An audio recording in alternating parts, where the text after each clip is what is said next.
Hello everyone and welcome to the channel Rambo Lessons Classes.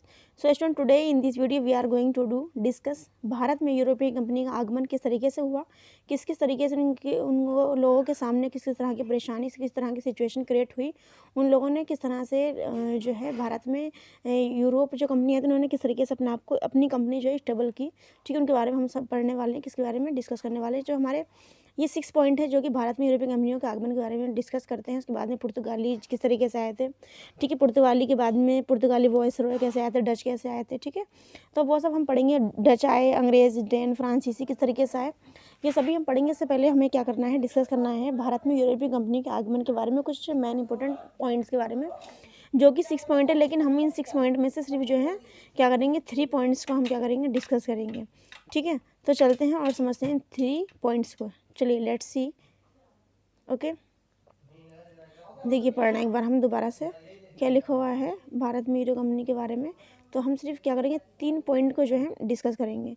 ठीक है, देखिए क्या लिखा हुआ, भारत में यूरोपीय कंपनियों का आगमन जो है कोई आकस्मिक घटना नहीं थी, कोई ऐसा नहीं था कि भाई अचानक से ये घटना हो गई। यूरोप के साथ व्यापारिक संबंध जो है बहुत पुराने थे, यानी कि यूनानियों के समय से थे। ठीक है ना, यूरोपीय कंपनी जो है भारत में अब कोई अचानक से नहीं आ गई थी, बल्कि व्यापारिक संबंध जो थे यूनानियों के समय से थे। मध्यकालीन में यूरोप और दक्षिण पूर्व एशिया के साथ भारत का व्यापार अनेक मार्गों से चलता था। सवाल उठता है कि आखिर ऐसा क्या परिस्थितियां बनी कि यूरोपीय को एशिया से व्यापार करने के लिए पूर्व मार्गों की खोज करनी पड़ी। कौन कौन से ऐसे रीज़न रहे जो एशिया को व्यापार करने के लिए नए मार्गों की खोज करना पड़ी। क्योंकि मान लीजिए कोई भी व्यापार करने के अगर 2 ही रास्ते हैं, तो अपने आप में वो 2 ही रास्ते बहुत ज़्यादा कैसे होंगे, एक कॉम्प्लिकेशन का काम करेंगे। लेकिन अगर उन जगहों पर अगर बहुत सारे रास्ते होंगे व्यापार करने के, तो व्यापार भी आगे बढ़ेगा। ठीक है ना, और व्यापार आगे बढ़ने के साथ साथ व्यापार में आने वाली कठिनाइयाँ जो होती हैं वो भी क्या होंगी, कम होंगी। ठीक है ना, आगे हम पढ़ेंगे। यहाँ पे 1453 की बात है, किसकी, 1453 की बात है। यहाँ पे क्या लिखा हुआ, उस्मानिया सल्तनत, क्या लिखा है, उस्मानिया सल्तनत। Very good. उस्मानिया सल्तनत ने एशिया माइनर, जैसे कि आपको सभी के समझ में आ रहा है कि लिखा हुआ एशिया माइनर में, यहाँ पर हाईलाइट करने की कोशिश करनी अलग कलर से, एशिया माइनर को है जीत लिया। ठीक है, उस्मानिया सल्तनत जो कि हम बात कर रहे हैं 1453 में जो है उस्मानिया सल्तनत ने एशिया माइनर को जीत लिया। अब हम बात कर रहे हैं किसकी, एशिया माइनर की। तो एशिया माइनर के अंदर कौन कौन सी दो कॉन्टिनेंट जो हैं आया करते हैं, जिसकी हम बात करते हैं एशिया, क्या है, एशिया, और दूसरा कौन सा है, यूरोप, क्या है, यूरोप। यूरोप और एशिया से मिलके बना है क्या, एशिया माइनर। ठीक है, और एशिया माइनर जो वर्ड है ये ग्रीक लैंग्वेज में एक और नाम है इसका। ग्रीक लैंग्वेज में इसको बोलते हैं अनातोलिया। क्या बोलते हैं, अनातोलिया। अनातोलिया। अना देखिए एक बार, Anatolia, Anatolia, Anatolia. Greek language में जो एशिया माइनर है उसको अनातोलिया बोलते हैं। और एशिया माइनर जो है एशिया प्लस यूरोप से मिलकर बना है, यानी कि एशिया महाद्वीप और यूरोप, जो यूरोप और एशिया महाद्वीप जो हैं किसके अंदर आते हैं, एशिया माइनर के अंदर। एशिया माइनर का ग्रीक में जो दूसरा नाम है जिसे बोलते हैं अनातोलिया। ठीक है, यूरोप के अंदर करीब लगभग हम कह सकते हैं कि 50 देश आते हैं। कौन से देश आते हैं, 50 देश आते हैं। ठीक है, वहीं बात करें किसके बारे में, यूरोप के अंदर 50 देशों में सबसे बड़ा देश जो है रूस है, जिसे हम बोलते हैं रशिया। क्या है, रूस, जिसे हम बोलते हैं रशिया। उसके बाद में उससे छोटा जो देश है उसको बोलते हैं यूक्रेन। यूरोप के अंदर रूस के बाद में यूक्रेन है, मतलब सबसे बड़ा कौन सा है, रूस। और रूस कहा जाता है कि एक ऐसा एरिया है जहाँ पर इतना बड़ा क्षेत्रफल है रूस का कि वहाँ पर एक समय में दिन तो दूसरे समय में रात होती है, इतना बड़ा एरिया है। ठीक है, क्षेत्रफल के आधार पर देखा जाए तो। यूक्रेन के बाद में हम बात करते हैं किसकी, फ्रांस की। रूस के बाद में यूक्रेन, और यूक्रेन के बाद में क्या है, फ्रांस। ये जो है क्या है, अपने क्षेत्रफल के बाद में एक जो है डिसेंडिंग ऑर्डर असेंडिंग ऑर्डर का मतलब रूल रखते हैं। सबसे पहला है रूस, उसके बाद से छोटा है यूक्रेन, उससे छोटा है फ्रांस। ये यूरोप के अंदर देश आते हैं। बात करें एशिया महाद्वीप के अंदर हमारा भारत भी आता है। क्या आता है, भारत आता है। ठीक है, भारत, पाकिस्तान, चाइना, बहुत सारी कंट्रीज हैं एशिया महाद्वीप के अंदर आती हैं। अब आपको कमेंट बॉक्स में बताना है कि एशिया महाद्वीप के अंदर टोटल जो देश हैं वो कौन कौन से हैं, उनके नाम बताना आपको, और उनकी काउंटिटी बताना है वो कितने हैं। ठीक है, आपको बताना है उनके नेम विद काउंटिटी के बारे में। ठीक है, ये हमने समझा। तो सिर्फ आज हम क्या करेंगे, सिर्फ 3 पॉइंट को पढ़ेंगे। एक बार दोबारा समझेंगे, मैंने पढ़ा किसके बारे में, एशिया माइनर के बारे में। एशिया माइनर को मैंने आपको समझाया, एशिया और यूरोप से मिलकर बना है एशिया माइनर। उस्मानिया सल्तनत ने एशिया माइनर को जीत लिया था 1453 में, और कुस्तुनतुनिया पर अधिकार कर लिया था। ठीक है, एशिया माइनर का जो दूसरा नाम है वो ग्रीक में इसको अनातोलिया भी बोलते हैं।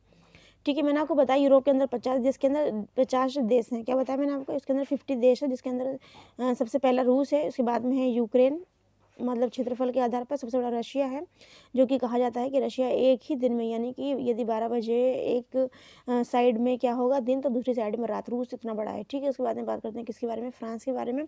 तो रशिया से छोटा कौन है? यूक्रेन से छोटा कौन है? फ्रांस। उसके बाद में मैंने आपको बताया किसके बारे में? एशिया महाद्वीप के अंदर क्या आता है? हमारा इंडिया, जो कि क्या है? बहुत अच्छा और बहुत खूबसूरत। उसके बाद में बात करते हैं, मैंने आपको क्वेश्चन दिया है कि एशिया महाद्वीप में कितने देश आते हैं, आपको उनकी क्या बताना है? क्वांटिटी बताना है। इसके साथ साथ आपको बताना है उनकी क्वांटिटी के बाद में उनके नेम। क्या बताना है आपको? उनके नेम, ठीक। चलिए आगे समझते हैं। सी पक्की बिल्कुल। चलिए आगे बढ़ते हैं। हम किस पे आगे थे? कुस्तुनतुनिया पर अधिकार कर लिया था किसने? उस्मानिया सल्तनत ने। देखिए एक बार हमने पढ़ा कि 1453 में उस्मानिया सल्तनत ने एशिया माइनर को जीत लिया और कुस्तुनतुनिया पर अधिकार कर लिया। तो पूर्व और पश्चिम के बीच में पुराने व्यापारिक मार्गों पर तुर्क का क्या हुआ? नियंत्रण। मतलब अब तुर्क के रहने वाले जो लोग थे, व्यापारी जो लोग थे, उनका ही नियंत्रण हो गया पश्चिम और पूर्व के जो व्यापारिक मार्ग थे, ठीक है। इस तरह पूर्वी देश और यूरोप के बीच पारंपरिक व्यापारिक मार्ग पर अंकुश लग गया। इस तरह पूर्वी देश और यूरोप के बीच पारंपरिक व्यापारिक मार्ग पर अंकुश लग गया। इस प्रकार उत्पन्न परिस्थितियों के कारण पश्चिम यूरोपीय देशों के व्यापारी भारत और इंडोनेशिया के स्पाइस आइसलैंड आए। मतलब वो रास्तों पर जो रास्ते थे, उन रास्तों पर तुर्कियों का जो है क्या हो गया? नियंत्रण हो गया। तो लोग परेशान होने लगे, अपना व्यापार करने कहाँ जाएं। तो जब ये खोज के लिए निकले तो क्या हुआ? तो इनको एक जगह मिली जिसका नाम है स्पाइस आइसलैंड। का नाम है? Spice island. इसको बोलते हैं मसाले का द्वीप। क्या बोलते हैं? मसाले का द्वीप। जैसे कि गरम मसाले वगैरह होते हैं ना, तो ये मसाले की वहाँ पे खेती की जाया करती थी। मतलब खेती उस टाइम तो खैर नहीं की जाए, क्योंकि वहाँ पर लोग नहीं बसे हुए थे। लेकिन इन लोगों को क्या था उस टाइम पर? वहाँ पर उनके साक्ष्य मिले वहाँ पर, ठीक है। मसाले के द्वीप मिले वहाँ पर, ठीक है। तो और लिखा हुआ है कि स्पाइस आइसलैंड मसाले के द्वीप के लिए नए और अधिक सुरक्षित समुद्री मार्गों को तलाश करने लगे। मतलब इन लोग कहते हैं ना कि खुदा अगर एक अगर दरवाज़ा बंद करता है तो 70 खोलता है। वही चीज़ यहाँ बताई गई है कि एक उन लोगों ने, तुर्कियों ने नियंत्रण कर लिया था रास्तों पर। तो इन लोगों ने जो है इंडोनेशिया के जो यूरोपीय देशों के व्यापारी थे, अपने भारत और इंडोनेशिया के स्पाइस आइलैंड पहुँचे और अधिक सुरक्षित समुद्री मार्गों की तलाश करने लगे। थर्ड पॉइंट जो है हमारा लास्ट पॉइंट, इसको हम समझेंगे। प्रारंभ में यूरोपियों की मंशा व्यापार करने में लगे अरबों और वेनिस वासियों के एकाधिकार को तोड़ना था। यूरोप वासी जो थे वो इनकी मंशा थी, उनकी चाहत थी कि व्यापार में लगे जो अरब वासी हैं, मतलब अरेबियन लोग जो हैं, और जो वेनिस के जो लोग हैं उनके एक अधिकार को तोड़ना। यानी कि अरब के लोग और वेनिस के लोग ही सिर्फ जो व्यापार कर पा रहे थे। यूरोपियों का मानना था कि उस परंपरा को तोड़ा जाए। तुर्कों की शत्रुता मोल लेने से बचना और पूर्व के साथ सीधे व्यापार संबंध स्थापित करने की उनकी क्या थी? मंशा थी। किसकी? यूरोपियों की, ठीक है। ये तो हमने समझे आज किसके बारे में? भारत में यूरोपीय कंपनी के आगमन के बारे में 3 पॉइंट समझे, जो अपना में वेरी वेरी इंपॉर्टेंट रखते हैं, रोल प्ले करते हैं एग्जाम पॉइंट ऑफ व्यू से। जो बाकी के 3 पॉइंट हैं उनको हम बाद में डिस्कस करेंगे नेक्स्ट वीडियो में। तब तक के लिए take care, bye bye, God bless you और थैंक यू फॉर वॉचिंग। और आपको जो मैंने क्वेश्चन दिया है, आपको क्वेश्चन बताना है, उसका आंसर मैं आपको इससे आपकी क्या बढ़ेगी? नॉलेज बढ़ेगी, ठीक है। Thank you for watching. Like and subscribe, feedback में take care, bye bye, God bless you all.